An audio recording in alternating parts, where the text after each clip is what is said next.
कि blood pressure किस वजह से ज्यादा हो जाता है, इसकी दवाई भी बताएं, और ये भी कि जब हाई हो तो सिर्फ तब लेनी है या ज्यादा दिन लेनी है, और एक दिन में कितनी बार ले सकते हैं। बात यह कि बुढ़ापे में जाके ब्लड प्रेशर तकरीबन अक्सर जो है वो थोड़ा सा ज्यादा हो जाता है। यानी ये अगर 140 और 85 के करीब हो या 85 के करीब हो तो ये तकरीबन नॉर्मल हम इसको समझते हैं। लेकिन अगर इसके बावजूद 160 से ऊपर जा रहा है और नीचे से भी 90 के ऊपर जा रहा है तो ये ब्लड प्रेशर की बुढ़ापे की उम्र में जाके इसको ब्लड प्रेशर हम कह सकते हैं। इसके लिए एक तो ये है कि ब्लड प्रेशर वाले मरीज को पानी का इस्तेमाल ज्यादा करना चाहिए। नमक इस बुढ़ापे की उम्र में जितना कम से कम हो सके वो करना चाहिए। और दूसरा, सब्जियों का इस्तेमाल ज्यादा करना चाहिए। और दवाई के तौर पे इनको बड़ी एहतियात के साथ सारी पिक्चर भेजनी चाहिए। ब्लड प्रेशर की बहुत सारी वजूहात भी होती हैं, उसके साथ गुर्दे भी मुतासर हो रहे होते हैं। तो अगर सारे सिम्टम सामने आ जाए तो फिर तो आदमी जवाब देना आसान हो जाता है। लेकिन अगर इस हालत में जो सवाल आपने किया है उसका जवाब देना चाहें तो इस तरह दे सकते हैं कि इनको ब्राइटा कार 30, बेलाडोना 30, जेल्सीमियम 30 और अम्ब्रा ग्रीसा 30, इन चारों दवाइयों को इकट्ठी मिला के मिली हुई दवाई के 3 से 4 कतरे सुबह लें, 3 से 4 कतरे रात को लें और तकरीबन ये 8 हफ्ते लें। बुढ़ापे की उम्र में ये ब्लड प्रेशर की बुनियादी वजह इंसानी जो मामला होते हैं, बच्चों के स्ट्रेस, दाएं तरफ से बूढ़ा आदमी फौरन उस स्ट्रेस को ले लेता है और स्ट्रेस ही जो है वो डिस्टर्बेंस करता है ब्लड की सप्लाई की। उस वजह से ब्लड प्रेशर तकलीफ दे सूरत अख्तियार करता है। तो इसमें एक तो इंसान का चलना फिरना कम हो जाता है, दूसरी चीजें भी जिस्म की कम हो जाती है। तो इसलिए खाने में भी परहेज करें, वो भी चीज खाएं, दांतों से अच्छी तरह चबा के खाएं और सूप की शक्ल में ज्यादा लें। गाजर बहुत अच्छी है अगर वो शुगर के मरीज ना हो। शलगम बहुत अच्छे हैं ऐसे मरीज के लिए। ऐसे मरीज के लिए ये आपका विटामिन सी बहुत अच्छा है, माल्टों की शक्ल में, किन्नों की शक्ल में, ये बहुत अच्छा है। तो पानी का इस्तेमाल ज्यादा करें। पेशाब से डरे ना कि पेशाब ज्यादा आ रहा है, पेशाब ज्यादा आना ज्यादा बेहतर है। वो बहुत सारे इस तरह के लवाजमात जो खून के अंदर जहर की शक्ल में घूम रहे होते हैं उनको निकालने की कोशिश करता है। क्योंकि बुढ़ापे में सारा जिस्म कमजोर हो चुका है, मसल और जो ब्लड लेके जाने वाली ब्रेन इसकी कैनाल्स हैं वो तंग हो रही होती हैं। इस वजह से बहुत सारे मसाइल खड़े होते हैं जिसकी वजह से ब्लड प्रेशर चल रहा है। इन सारी चीजों में अगर परहेज करें तो फिर ही जाके ब्लड प्रेशर से किसी हद तक निजात हासिल की जा सकती है। या आपने उस पर ऑप्शन करें कि दिल की क्या सूरत हाल है। और ज्यादातर तो इसमें स्ट्रेस ही ज्यादा तकलीफ दे रहा था। जरा सा गुस्सा किया तो ब्लड प्रेशर अपनी ताकत हाइट पे चला जाता है। तो ये सारी चीजें मद्देनजर रखते ही अपनी जिंदगी को गुजारना चाहिए। बुढ़ापे में ये सोच लें कि हमने पीसफुल जिंदगी अगर मिले तो फिर ही ये ब्लड प्रेशर को नीचे किया जा सकता है। तो उसके लिए जरूरी है कि इस दवाई का भी मदद लें और अपने खाने पीने की जो लवाजमात हैं उनकी तरफ भी, उनके लवाकिन भी उनकी मदद करें और वो खुद भी इस पर अमल करें। नजर की कमजोरी जब दूर और नजदीक दोनों की खराबी हो, इसके लिए दवाई बता दें। इसके लिए दवाई इस तरह तो पूछना फिर वही बात है कि होम्योपैथिक दिए गए इलाज में बार बार मैं एक ही बात की तरफ तवज्जो दिला रहा हूँ कि ये ए से लेके जेड तक यानी सर से लेके पांव तक अगर कैफियत वाजे हो तो फिर ही वो दवाई ऐसी तजवीज में आ सकती है जो आपकी आंखों की बीनाई को भी फायदा दे और दूसरी चीजों को भी फायदा दे जाए। तो चूंकि छोटी सी बात पूछ लेते हैं कि जी इसके लिए पर्टिकुलर इसके लिए बताएं तो इसके लिए फिर इस तरह बताई जा सकती है कि फास्फोरस 30, जेल्सीमियम 30, रूटा 30 और नेट्रोम्योर 30, इन चारों दवाइयों की इकट्ठी मिला लें और मिली हुई दवाई के 3 से 4 कतरे एक दफा सुबह के वक्त ले लिया करें। सौंफ का इस्तेमाल ज्यादा करें। बादाम जो छील के सफेद जो उसकी गिरी है वो उसका इस्तेमाल करें। कोकोनट की जो कोकोनट है वो इसमें बहुत फायदा है, उसका पानी बहुत फायदेमंद है। मछली का इस्तेमाल ज्यादा करें। ये आपको फायदा दे सकती है, या लिवर ट्रान या मछली के तेल के कैप्सूल आप ले सकते हैं, ये भी सादा कर लें। हालात के मुताबिक जितनी इस्तायद अल्लाह ताला ने आपकी दी है उसकी कोशिश करें, और दूसरा है कि रात के अंधेरे से अपने आप को बचाएं, और सुबह की रोशनी में जितना काम हो सकता है वो उतना काम करने की कोशिश करें। नजर बचाने के लिए आंखों को भी रेस्ट की जरूरत होती है। तो नर्व्स किसी चीज को भी अगर लगातार आप देखते रहें तो नर्व्स थक जाती है, उनको आराम की जरूरत पड़ती है। तो जब तक उसे आराम, और रात का आराम इंसानी जिंदगी में सबसे बेहतरीन वक्त होता है, जो जिस्म को बिल्कुल दोबारा कूल कर लेता है, ठंडा कर देता है, ताकि सुबह फिर वो मशीनरी जाग पड़े और अपना काम कर सके। क्या जी, बेटे के लिए उम्र 20 साल 2 साल तक इंग्रोन टोएनेल रहा, जख्म था पांव के अंगूठे की अंदर की तरफ जिससे रोज खून निकलता था। सर्जरी की कोशिश की पर नहीं हो सकी। फिर थूजा का पूरे 3 महीने का कोर्स किया तो अल्लाह के फजल से खून निकलना बंद हो गया। अब पूछना ये है कि जो नाखून अंदर की तरफ बढ़ गया था इसकी वजह से अभी भी इसको कुछ बेसुकूनी होती है। बहुत एहतियात करता है कि कहीं 2 माह दोबारा खून ना निकलना शुरू हो जाए। आप मशवरा दें कि क्या किया जाए। इसके लिए पहले तो है कि इनको ग्रेफाइट्स 1000 की एक खुराक लेनी चाहिए, और दवाइयों को बहुत तेजी के साथ ना ले। अगर थूजा मुझे नहीं पता किस तरह इन्होंने इस्तेमाल की है, लेकिन ग्रेफाइट्स जो वो लेके तो उसके 2 हफ्ते के बाद एंटीमोनियम क्रूडम 200 की खुराक ले 2 हफ्ते के बाद, और उसके बाद फिर दोबारा जब 4 हफ्ते गुजर जाए तो फिर मशवरा करें, आहिस्ता आहिस्ता मशवरा करें। तो ये बड़ी टेढ़ी सी बीमारी होती है, ऐसे नहीं मुड़ते ये नाखून। इसकी खास वजूहत है, अंदर की तरफ से होती है, और वो अंदर नर्व्स को फिर वो छीलना शुरू कर देते हैं जहाँ खून की नालियां चल रही थी, इसी वजह से वो खून निकलता और जख्म बन जाते हैं। तो उसके बाद वैसे तो अगला स्टेप अगर याद रहे तो फिर फास्फोरस है 200 की खुराक ले लें। यानी ये 3 दवाइयों को इस तरह 6 हफ्ते लेके फिर दोबारा मशवरा करें, लेकिन मैंने 3 खुराकें कही आपको, हर हफ्ते की खुराक, हर हफ्ते में 2 हफ्ते में खुराक। खातून में खून की कमी और बहुत ज्यादा बाल गिरना मुस्तकिल, पूरे लंबे बाल, फर्श भर जाता है, क्या लेना चाहिए? इसमें इनको पहले तो ये है कि ये बहुत ज्यादा खून की कमी, इनके आयरन बहुत ज्यादा कमी है, और जब आयरन इंसानी जिस्म में कमी होती है तो जो ऑक्सीजन है वो जिस्म पूरी तरह भरता नहीं, तो इस तरह एक्टिव रहती है, ट्रोफोनाइट खुश्की होनी शुरू हो जाती है। इसके लिए दवाई इस वक्त ये औरत ये जो मस्तूरात है, पहली दवाई है पल्सिटिला 30, दूसरी दवाई है जेलसीमियम 30, तीसरी दवाई है चाइना 30, और आखिरी दवाई है मैंगोनम एसिटिकम 30। और इन चारों दवाइयों को इकट्ठी मिला लें, और मिली हुई दवाई 3 से 4 करते ये सुबह लें और एक दफा रात को लें, और दोपहर के वक्त विटामिन ए हाई डोज लें, लेकिन ऐसी हाई डोज नहीं होनी चाहिए जिसका लंबा पीरियड हो, छोटी मसलन ले सकते हैं, या एक हफ्ते में एक ले सकते हैं विटामिन आ का कोई जो भी इसको इनको मिल सकती है जिस हालत में। पूछा जी, म्याज़म क्या होता है, इसके बारे में कुछ बताएं। कुछ डॉक्टर कहते हैं कि जब तक बीमारी जो पुरानी हो जाए, जब तक इसमें म्याज़म की दवाई ना दी जाए शिफा नहीं हो सकती। आपका क्या ख्याल है, और म्याज़म की दवाई कौन सी है, तो किस तरह किन अलामात पर इस्तेमाल की जाती है?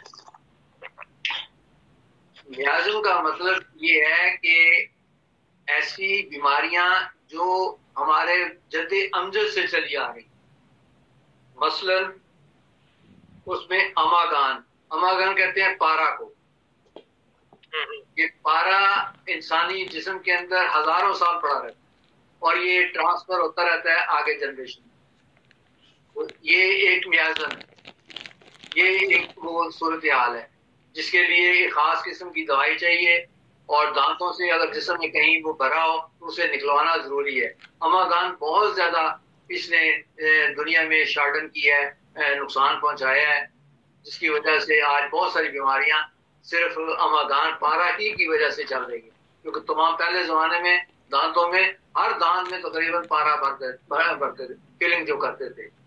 तो इस वजह से ये बीमारी मियाज़म की शक्ल इस तरह, ये अमागान का मियाज़म।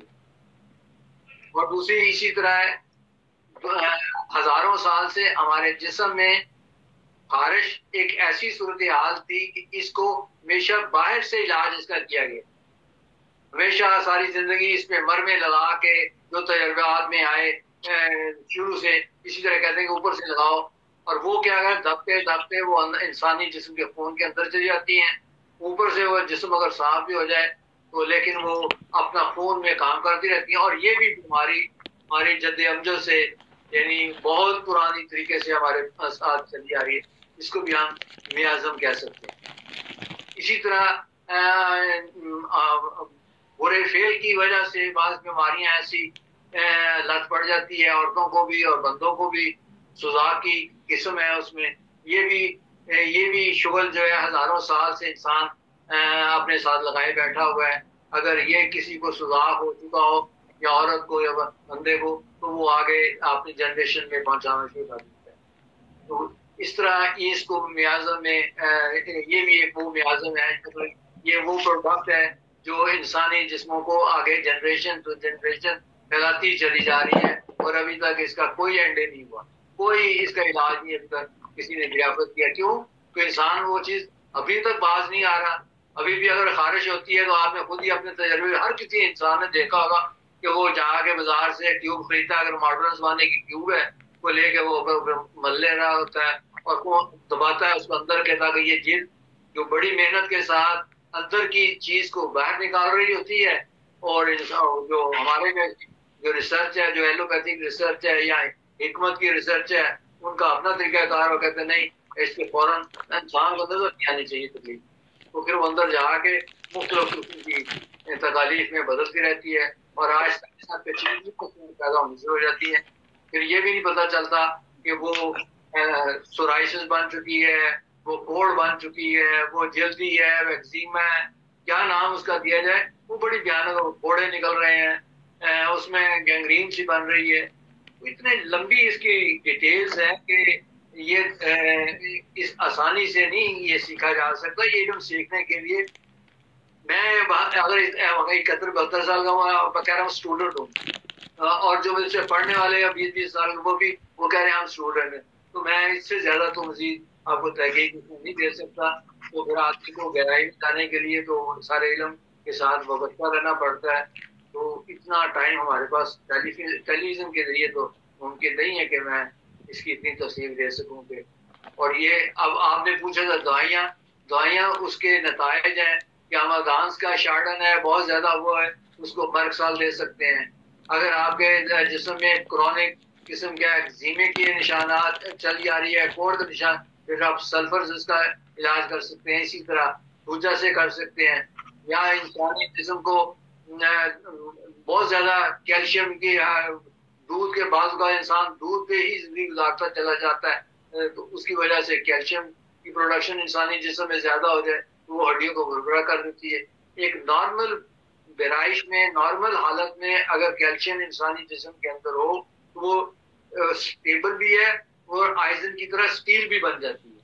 लेकिन अगर इंसानी जिस्म के अंदर ज्यादा कैल्शियम भेज दी जाए विटामिन की सूरत में या शौक के तौर पे गोलियों की शक्ल में इस मॉडर्न साइड में, तो उससे मसाइल और बहुत ज्यादा बढ़ जाते। उसके लिए किलकेरिया कार, तो उसकी निशानी ये है कि आपकी हड्डियां टेढ़ी होनी शुरू हो जाएंगी, आपके कमर के मोरे खराब होने शुरू हो जाएंगे, आपकी लंबी जो हड्डियां हैं, ये जो शिन बोन्स है, ये इन पे मसाइल खड़े हो जाएंगे, आपकी हिफ्टे जो है, ये जो बैकन है, इसमें मसाइल खड़े हो जाएंगे।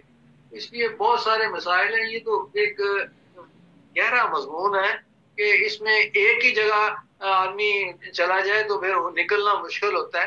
तो इसलिए मेरा ख्याल है इतनी तफसील ही काफ़ी है। और दोस्तों को चाहिए कि बजाय डॉक्टर्स को तो चलो अगर किसी वक्त पूछ सकता है, वो तो ऐसे व्हाट्सएप करके मुझसे पूछ सकता है, बात कर सकता है, लेकिन है कि दूसरे मरीजों के लिए तो ये दिलचस्पी का सवाल नहीं होना चाहिए।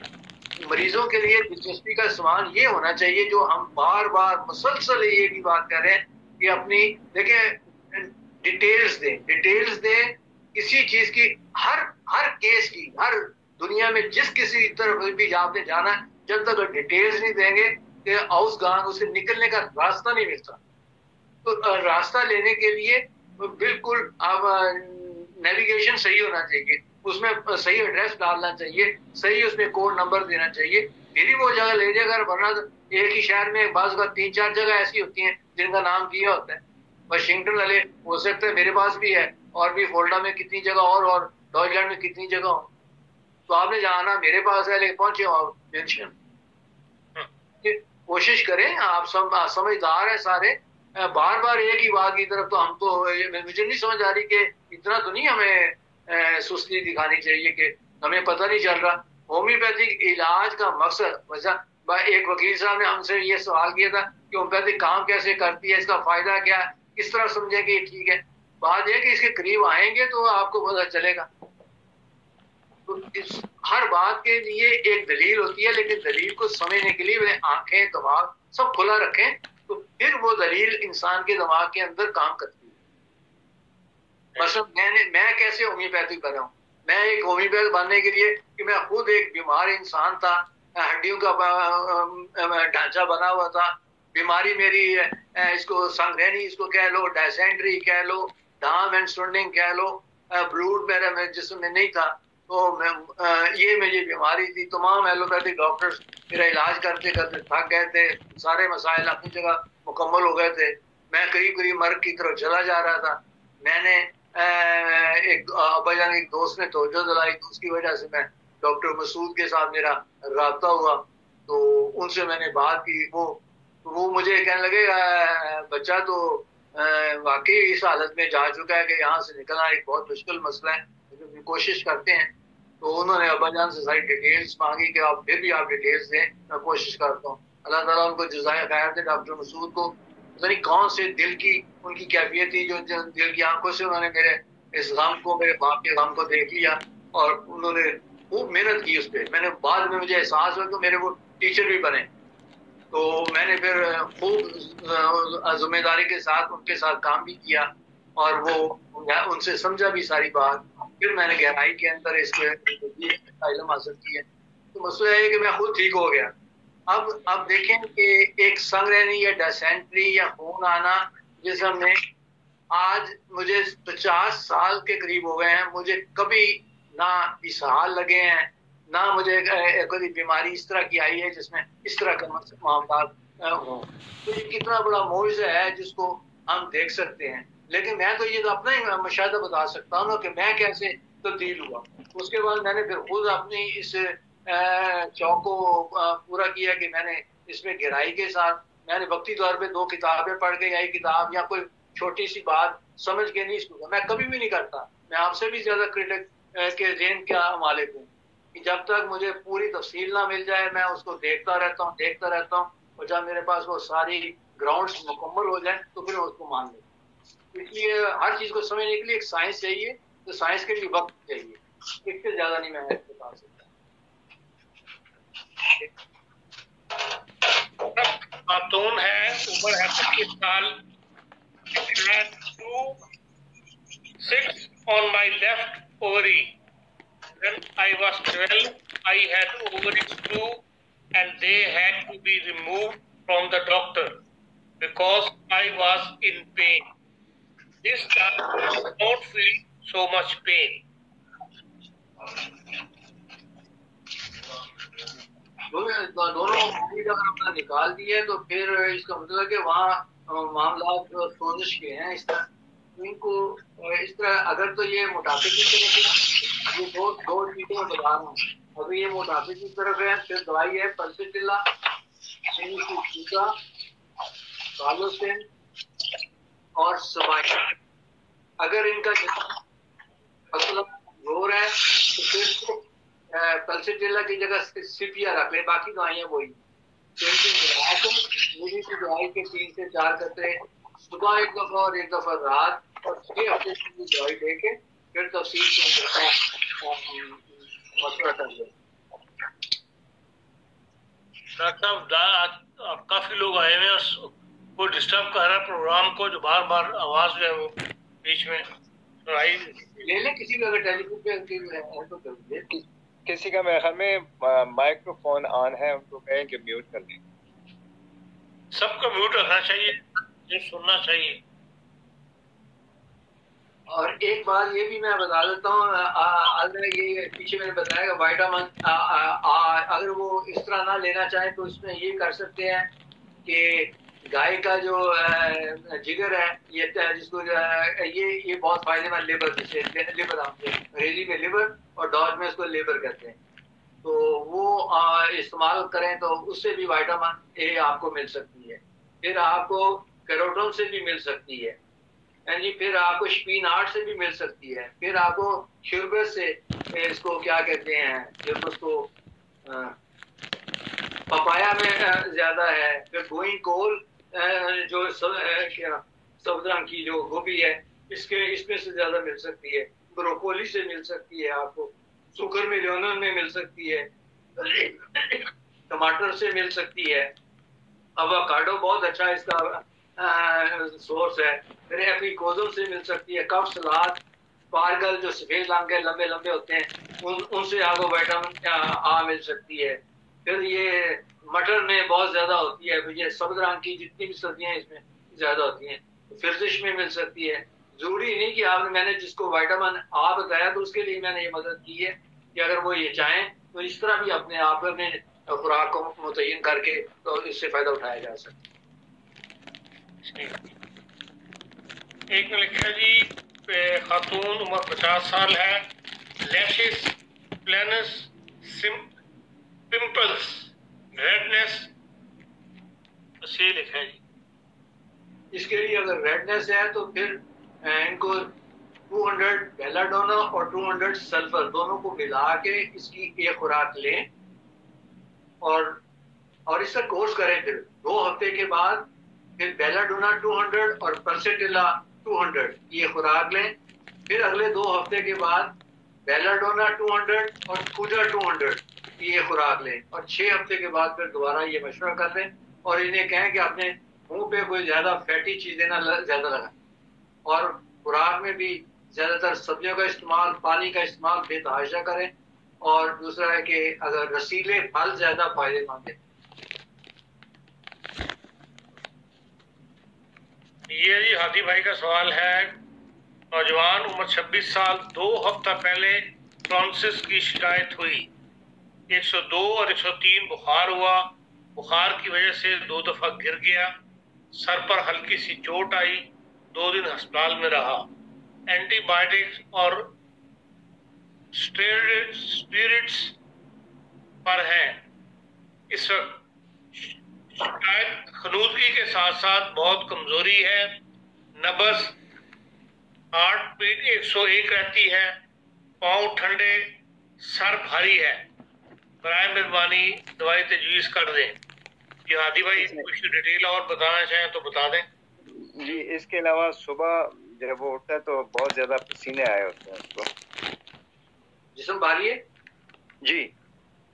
आदि भाई इसको सुबह के वक्त कैलकेरिया कार 30 की खुराक दें जी, और दोपहर के वक्त इसे ब्राइटा कार और आयोडीन की खुराक दें जी, और रात को सोते वक्त इसको काली म्यूल, पैरमफास और नेट्रम्यूल तीनों को 6x में टैबलेट्स की शक्ल में रात को एक दफा दें और ये दवाई 2 हफ्ते इसी तरह देते रहें। 2 हफ्ते के बाद फिर दोबारा मशवरा करें इस बच्चे का। इस बच्चे में कुछ ऐसी कॉम्प्लिकेशंस है कि मैं बाद में आपको बता दूंगा कि क्या हो सकती है। ठीक है जी। ब्राइटा कार के बाद जो आपने रेमेडी बताई है वो क्या नाम था? आलिम्यूल, फेरमपास और नेट्रम्यूल। और पहला जो सेट बताया कैलकेरिया कार्ब और केली 13 सुबह के। अच्छा, और ब्राइटा कार्ब और आयोडीन। ठीक है जी, लिख लिया। थैंक यू, जज़ाकल्लाह। 2 हफ्ते दे के फिर इसका मशवरा है, 2 हफ्ते से पहले ना इसका मशवरा। जी जज़ाकल्लाह। खातून है जी, उम्र 70 साल है, कुछ मुद्दत पहले आपसे दवाई तजवीज करवाई थी दिल की प्रॉब्लम के लिए। अल्लाह के फजल से 60% अफाका है। एग्रीक्यूस 30, बेलाडोना 30, रोडक्स 30, क्या ये दवाइयाँ लेते रहें? ये पूछा जी। अगर तो वो दिन में अगर 3 दफा ले रहे हैं तो फिर इन्हें अभी 2 दफा करनी चाहिए। अगर 2 दफा ले रही है तो फिर 1 दफा अभी लेते रहते और कुछ देर के बाद फिर मशवरा। जज़ाकल्लाह। My wife got feveritis. She got very painful periods. Start in stop time. Start no stop time. 49 as है जी। लगता है कि इनके भी मीनोपाज का वक्त करीब हो रहा है, तो इनके लिए भी ये दवाई है पल्सिटिला 30, जेल्सीमियम 30, चाइना 30, सबाइना 30 और मैंगोनम एसिटिकम 30। इन 5 दवाइयों किसी तरतीब से इकट्ठी मिला लें और मिली हुई दवाई के 3 से 4 कतरे सुबह लें और 3 से 4 कतरे रात को लें। और एक विटामिन बी कॉम्प्लेक्स जो टोटल का बी कॉम्प्लेक्स है उसकी एक टैबलेट या एक कैप्सूल जैसे भी मैसर हो दोपहर के वक्त वो खाने के बाद फौरन।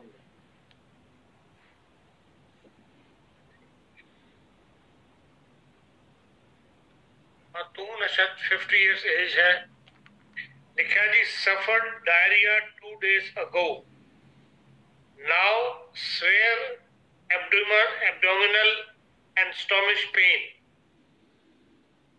इसके लिए 2 ग्रुप्स बनाने पड़ेंगे इन्हें। पहला ग्रुप है नक्सवामी का 30, कालोसिन 30, एपिका 30 और वेट्रम एल्बम 30। इन 4 दवाइयों को इकट्ठी मिला लें और मिली हुई दवाई के 3 से 4 कतरे सुबह लें, 3 से 4 कतरे रात को लें और दोपहर के वक्त लें आर्सेनिक एल्बम 30, चाइना 30, कार्बोविल 30 और वेट्रम एल्बम 30। चारों को मिला के मिली हुई दवाई के 3 से 4 कतरे दोपहर को लें और कोशिश करें कि 2 या 3 दिन बिल्कुल परहेजी खाना खाएं और पानी का इस्तेमाल अगर उबला हुआ हो ज्यादा बेहतर है, या एक 7 अप लेके थोड़ा थोड़ा करके उसमें नमक डाल के थोड़े से बाद कुछ चंद कतरे उसके नींबू के ताज़ा नींबू के डाल के वो ले, लेकर ज्यादा मिकदार में थोड़े थोड़े, जैसे आदमी कहते हैं एक घूंट ले लिया फिर दोपहर थोड़ी देर के बाद फिर ले लिया, इस तरह करके जिसम को ये तो आज 2 या 3। जी डॉक्टर साहब सवाल तो यही थे, अगर आपने कोई इस दवाई पे कोई लेक्चर वगैरह देना हो कुछ तो। कोई टेलीफोन पर नहीं कोई किसी पे बात हो सकती? टेलीफोन पे उसमें किसी को अगर कोई बात करना चाहे। जो लोग आए हैं उनमें से किसी ने कोई बात पूछनी हो या किसी टेलीफोन पे पूछना हो पूछ लें इस वक्त। लाइव तो हम जा नहीं रहे, इसलिए जो प्रोग्राम में 10 लोग आए हुए 10-12 लोग 10 बंदे हैं उनमें से अस्सलाम वालेकुम। हाँ जी बशीर बात कर रहा हूँ।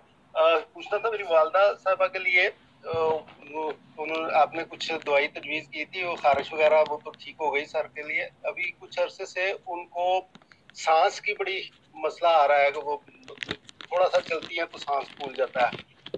जिस्म भारी है इनका? इतना भारी नहीं है ना, भारी तो नहीं कह सकते। ब्लड प्रेशर का है उन्हें मसला। अच्छा ठीक है जी, तो ब्लड प्रेशर की दवाई ले रही हैं जी। ये दवाई है आर्सेनिक एल्बम 30 जी, स्पॉन्जिया 30, लैकिसिस 30 ठीक और जर्सीमियम 30। इन 4 दवाइयों को इकट्ठी मिला लीजिए और मिली हुई दवाई के 3 से 4 कतरे सुबह उठते सार ले लें और दोपहर को लें और ये 2 हफ्ते दवाई लेके फिर मशवरा करें। ठीक।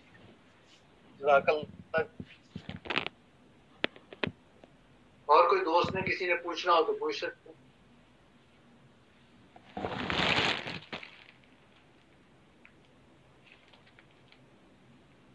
कोई नहीं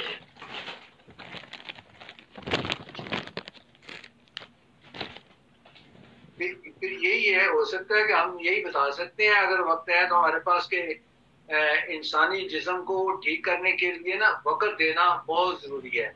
अगर मरीजों को ये बात भी या हर जिसको ज़रूरत हो उसके लिए ये जहन में रखे कि मेरा इलाज आयन फाना नहीं हो सकता। तो एक बात ये, फिर दूसरा ये है कि वो छलांगे मारने वाला ना हो।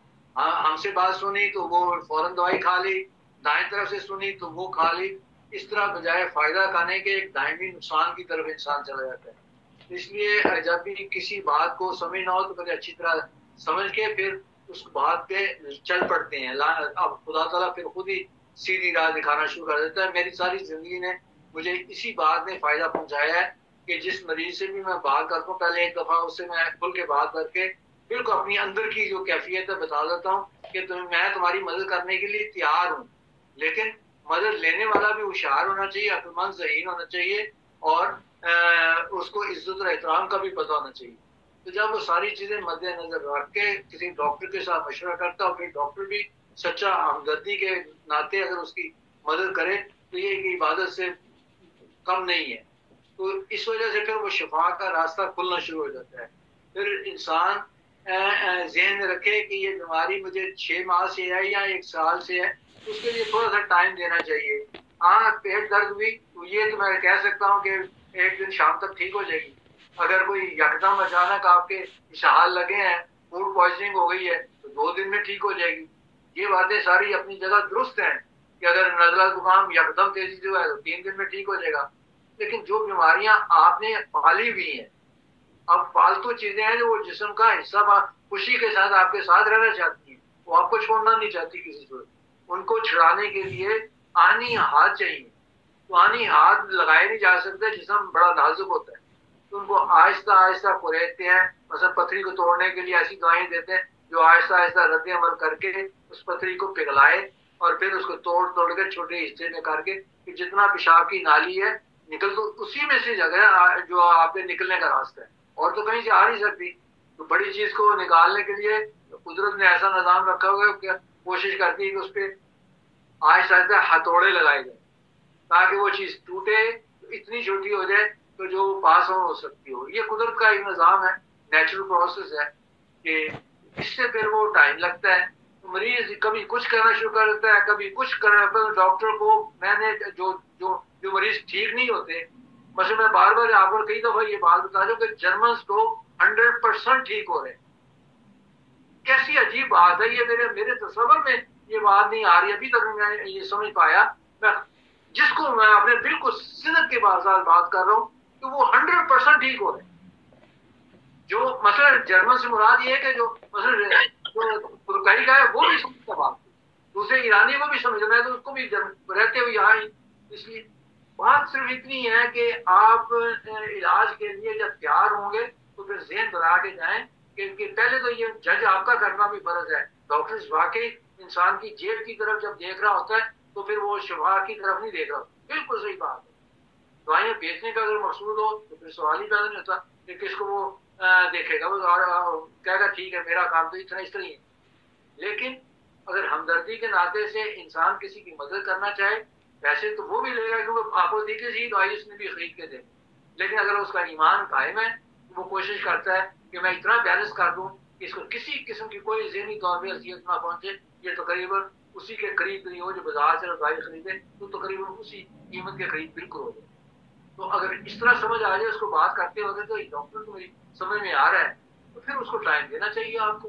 या फिर जब बात पूछे पाकिस्तान से पूछते हैं तो पहेलियां डाल देते हैं, या फिर इतनी लंबी चौड़ी में लिबार्टीज की तरह वो भेजना है, 20-20, 30-30 साइटें भेजना जो अपना बताते नहीं कि मैं सर से पहुंचा किस हाल में वो मैं घंटों घंटों नहीं पढ़ सकता।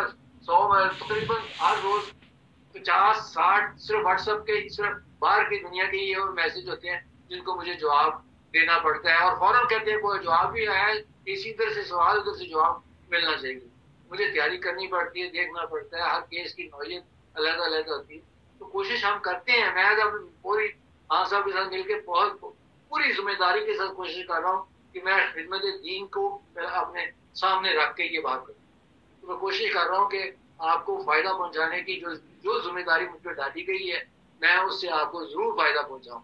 तो आपका काम भी है कि आप भी तफसीली मसाइल से आपकी जो, और तफसीली मसाइल ये होते हैं कि जो आपको चीज तंग कर रही हो और बिल्कुल तंग करे और उसको इंसान समझ रहा होता है कि मैं इसको कैसे बयान करूं, क्योंकि हर जबान अपनी है ना। पंजाबी में बोल सकता है, उर्दू में बोल सकता है, अंग्रेजी में बोल सकता है, जर्मन में बोल, जो उसकी अपनी जुबान है उसमें वो बता दे कि मेरे जी ये बाएं तरफ नीचे कमर के नीचे दर्द शुरू हो रही है और वो आगे आ रही है और पेशाब मुझसे कर नहीं रहा, जलन हो रही है, उसमें थोड़ा थोड़ा पेशाब आ रहा है, तो मैं समझने में मुझे कोई आसानी पैदा हो जाएगी कि ये, और उसके साथ आप कह दें कि मेरी बदहजमी भी है, मैं काफी देर से बीमार और मैं ये दवाइयाँ भी ले रहा हूँ, अंग्रेजी दवाइयाँ भी, उसका नाम बता दें, तो फिर वो आपको मशवरा देते वक्त फिर आसानी और हो जाएगी कि आपको फायदा दे।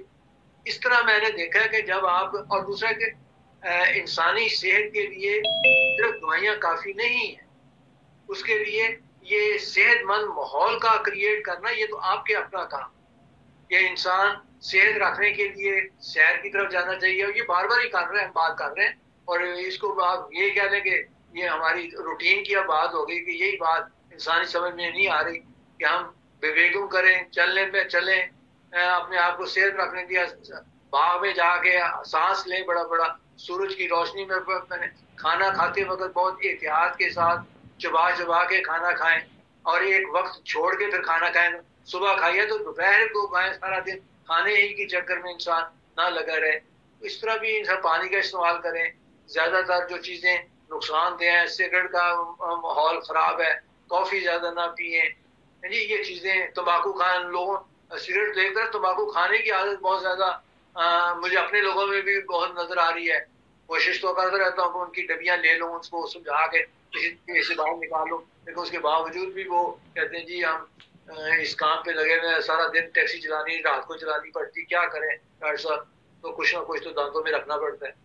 तो वो बात को समझे कि ये बहुत गहरी मसाइल फिर आपको दे के छोड़ के चले जाएंगे, तो फिर आपके लिए मुश्किल होगी। तो कोशिश करें, सेहत के लिए यही चीजें जरूरी हैं। अपने जो जूते हैं वो मुकम्मल तौर पे ऐसे अच्छे होने चाहिए कि आपके पाँव उसके अंदर आराम से पड़ा हो। जुराबें आपकी दूसरे तीसरे दिन बदलने वाली हों, जिसमें पसीना आगे रुक ना जाए, ताकि उसकी वजह से कोई बीमारियां पाँव को ना छू सकती हों। इसी तरह वो जिस्म के खुलियर है, वो सारी राहत, आपको पसीना आता है, अगर वो आप 2 या 3 दिन के बाद नहाने की तरफ चले जाते हैं, साफ कर लेते हैं, तो ये सारी चीजें मद्देनजर करेंगे तो फिर ही एक माहौल उस सेहत का बनाया जा सकता है। फिर घर में अमन के साथ जिंदगी गुजारें, दोनों तरफ से बेअमनी अगर पैदा हो जाए तब बीमारियां, स्ट्रेस की बीमारियों का से ही घर टूट रहे हैं। अगर स्ट्रेस को कम करना है तो अपनी ख्वाहिशात को और अपने हाल में मजीद के चक्कर में पड़ने से बेहतर है कि आदमी अपने माहौल को समझे और उसमें ही राजी हो जाए, तो फिर उससे सेहत की तरफ वापस आया जाए। सेहत है तो जहान है, सेहत नहीं तो डॉक्टर्स के चक्कर खत्म नहीं होते और इंसान खत्म होता। ऐसा आपने बाल गिरने की दवाई बताई थी, वो पूछ रहे हैं कि दोबारा बता दें। बाल गिरने की बहुत सारी दवाई, इसलिए अगर मुझे हिंट्स देंगे तो फिर ही मैं बता सकता हूँ, वरना सैकड़ों दवाइयाँ इस तरह की हैं कि मैं उस वक्त क्या सवाल किया और कैसे मैं जवाब दिए। मैं देखता हूँ कि अगर यहाँ सवाल ढूंढ लूँ बाल गिरने वाला, तो ये जो मैंने विटामिन ए भी आपको बताया ना, अगर ये चीजें जो आप मैंने बताया कि ब्रोकोली की शक्ल में, सुकर मेलोनम की शक्ल में, यानी खरबूजे की शक्ल में, अजवाने की शक्ल में, हलवा कद्दू के चक्कर में, अवाकाडो, एप्रिकोजन, कॉफ्सलाद, स्पार्गल, सब्ज रंग की, ये भी अगर इस्तेमाल ज्यादा करें तो इससे भी आपके बाल गिरना रुक सकते हैं, यकीनी तौर पर। मैंने लिखा हुआ, मैं दोहरा दूं, आप बता दें।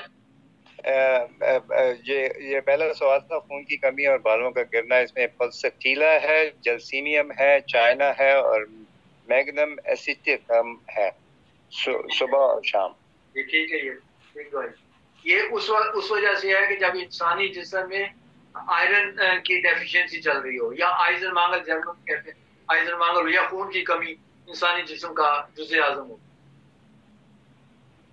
जी बस ये शमस जी, यही लिखा हुआ है मैंने, यही जो आप कह रहे थे। उसकी मैंने तौजी बता दी है कि अगर इंसानी जिस्म में आयरन की डेफिशिएंसी है तो फिर उसके साथ बाल गिर रहे हैं, तो ये मामला इसमें विटामिन ए आपने दोपहर में वो आपको बता दिया कि दोपहर ले लें, या ये जो मैंने बार बार बताई हैं सब्जियों के ये खाने की चीजें, इसमें से ले लें, जैसे भी आप बांट के दे सकते हैं। ये तो मैंने 2 दफा दोहरा दिया है, इसको बाद में भी सुन सकते हैं, ये जिसमें भी सुनने हो। तो जिन दोस्त ने ये सवाल किया था कि भाई दोबारा बताई जाए दवाई, तो हमें मौजूदा बता दें कि हाँ वोट हो गई या नहीं हुई।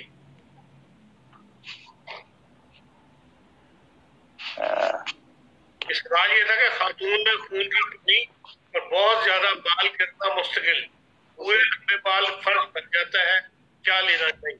बस ठीक है, फिर ठीक है, अगर विटामिन ए और दूसरी ये चीजें ले तो इंशाल्लाह ताला इनको फर्क पड़ जाए। तो दूसरा शैम्पू ना बदलें, शैम्पू अगर लेती हैं तो माइल्ड किस्म का शैम्पू लेना चाहिए, जिसमें बहुत ज्यादा केमिकल्स वाले शैम्पू ना इस्तेमाल करें।